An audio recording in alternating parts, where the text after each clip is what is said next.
What is going on, guys? It's RdnRacing back here with another video, and today we have this slightly different cars. And these are actually fantasy models, and I'm gonna do a quick unboxing of these two cars. They actually looked really cool when I bought them, and I thought, why not? Let's have them.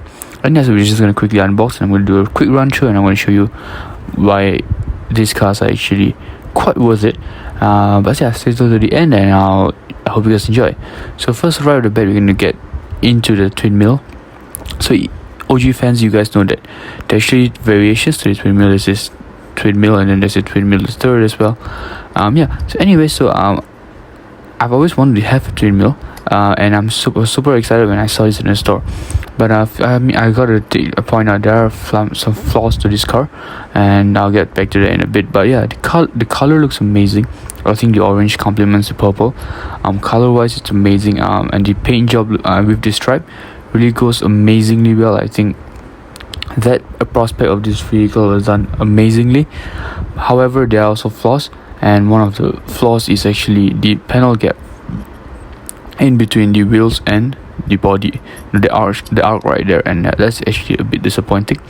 But I didn't notice this initially. I actually noticed this whilst I was unboxing and creating this video. Oops, sorry. Anyways, so yeah, the Trimmer is actually a very iconic vehicle. I'm sure a lot of OG fans, like I mentioned, remember the twin mill. I remember my first twin mill was a twin mill, the third variation to this, and I had that a long time ago. I think it was about 6, 7, 8 years ago. So yeah, to have this twin mill back in my collection, I think that's really amazing. It's a really cool little subtle detail. But yeah, a really amazing vehicle. Next, we're gonna move on to this, which is the Glory Chaser from the Retro Racers series. And this car, I don't really collect fancy castings. I'm not really that kind of a person, but this for some reason just attracted my attention. I mean, it looks like a real car, right? It looks like a like a Corvette, for example. I don't know, but it has the Corvette Stingray vibes. I think it's the back end of the vehicle. But yeah, I mean, this car, once again, like I said, I'm not really a huge fan of fancy castings, but this really attracted my attention. I thought, let's just get this and do a quick review. So yeah, really nice vehicle. Honestly, the body of this actually feels better than the twin mill, which is quite surprising, disappointing in terms of twin mill. But Hot Wheels really did well with this casting. That's what I will say. I really enjoyed unboxing this car. So this is the Glory Chaser. You can see the engine right at the front protruding. But yeah, we're just gonna do a side-by-side comparison.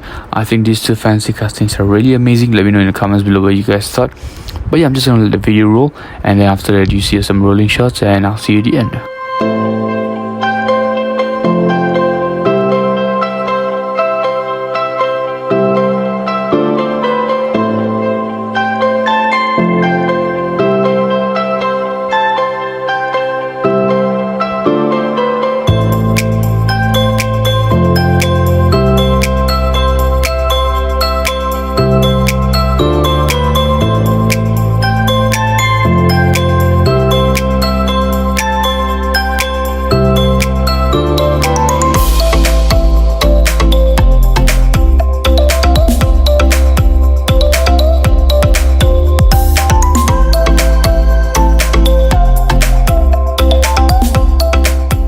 And just like that, this video is over. I hope you guys had an amazing time. I should have an amazing time unboxing these vehicles. This will go amazingly well in my collection. Guys, don't forget to check out the link in the description below for more awesome content here on YouTube, as well as the link will be in the description once again. Just like that, guys, this video is over, and I'm out. Bye.